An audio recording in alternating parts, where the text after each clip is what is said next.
In Kiev! That's right, I wanted to do an authentic Russian recipe in honor of the Sochi Olympics. And by Russian, of course, I mean Ukrainian. And by Ukrainian, of course, I mean French. But if it makes you feel any better, this wasn't even called Chicken Kiev until some restaurant in New York started calling it that. But anyway, despite being about as Russian as a corn dog, this is still one of the most delicious chicken recipes in history, and this is how you make it. So step one here, we're going to make some garlic butter. And to do that, I'm debuting my brand new olive wood mortar and pestle. Oh, she's a beauty. And into it, I'm going to add 2 small or 1 very large clove of garlic that's been chopped up a little bit. We'll also give it a big pinch of salt to help it grind. And we're going to go ahead and give that a thorough smashing, which these things are perfect for. Although the bottom wasn't quite flat enough, so I put this underneath. But anyway, we're going to smash that garlic, and once we do, we're going to go ahead and add some chopped Italian parsley, or as the Italians call it, parsley. And we'll give that about a 1-minute pounding. And at that point, we're going to put in some butter. And we'll go ahead and pestle that until it's thoroughly mixed. And once it is, your garlic parsley butter is done. And sure, if you don't have one of these, you could just chop the parsley, chop the garlic, mix it into the butter. But this is so much better. You're going to get a much sharper, stronger, more intense garlic flavor. You're also going to beat up that parsley enough to let some of the chlorophyll go into the butter, which is going to give it a glorious color. And once our butter is thoroughly mixed in, we're going to go ahead and transfer that onto a piece of plastic wrap, and we're going to pop it in the fridge to firm up a little bit while we prep our chicken breasts. And there they are. I have 2 breasts, and we're using some nice sized breasts. Those are about 8 ounces each. And yes, this will work with smaller breasts, but using larger breasts will increase your chances for success. You know, kind of like casting one of those Real Housewife shows. And by the way, if they come with that little tenderloin, that little chicken finger attached, go ahead and pull that out. They should look just like this. And then what we're going to do before we fill these is pound these out. So we're going to place that what was skin side down on the plastic. And then we'll put another piece of plastic over that, and we'll take our meat pounder and pound that out pretty thin. I'll say about a 1/4 inch just to give you a measurement, but it might be a little thinner than that. All right, you just don't want to break through is all. So we're going to pound that out, and it should look something like this. And then before we stuff that, we're going to go ahead and season that up with some salt and freshly ground black pepper.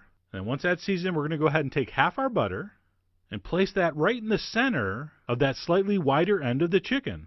In fact, let me turn this so it's easier to see. So the butter goes in the center of the wider end of the breast. And then what we're going to do is take this longer, skinnier piece and flip-flap it over the butter. Yes, flip-flap is an official culinary term.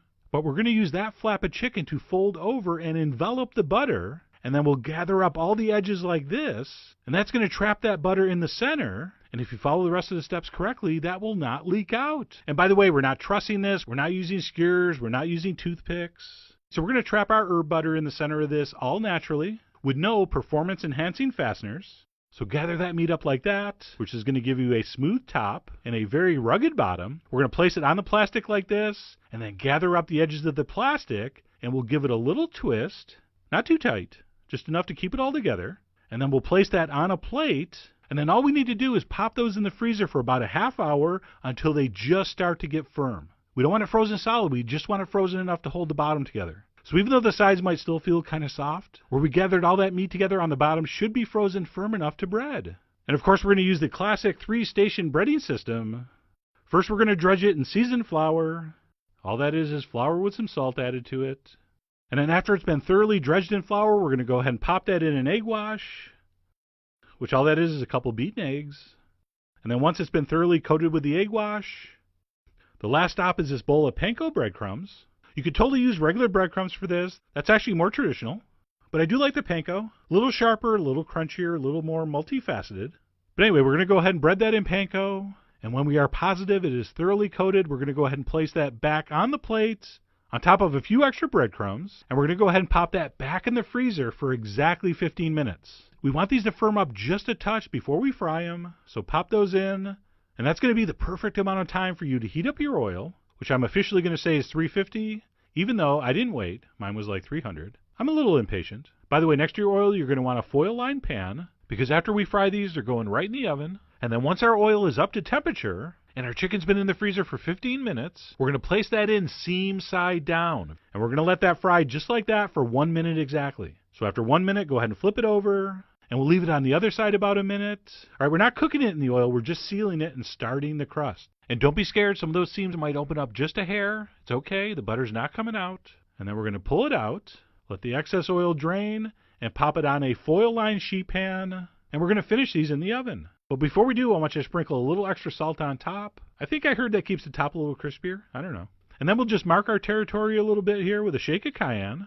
And at that point, those are ready to go in the center of a 400-degree oven for exactly 15 minutes, if you're using the same size chicken breast I am, or until they look like this. Check it out. They should be beautifully golden brown. And we'll talk about testing done this on the blog. It's a little bit tricky because you can't cut into this. And then we're going to let those sit resting for 5 minutes. This is critical. If for whatever insane reason you cut right into these, you might see a tiny bit of pink here and there. But as they sit and rest for 5 minutes, they will finish cooking perfectly. And at that point, you can transfer this onto your plate. And if you're thinking, hey, you forgot the sauce. No, I didn't. You forgot it was inside. So I'm going to take a fork and knife, and what you are about to witness can never be unseen. Check this out. One of the great sights in all of chicken cookery, that gorgeous chicken breast, crispy on the outside, moist and tender within, and of course that amazing herb garlic butter just pouring out, running over everything. Just truly unbelievable. And sure, I realize this requires a little bit of work, a little bit of prep, but you know what? Just like anything in life, what you get out of something depends on what you put in. Alright? So I really do hope you give this a try. Head over to foodwishes.com for all the ingredient amounts and more info as usual. And as always, enjoy!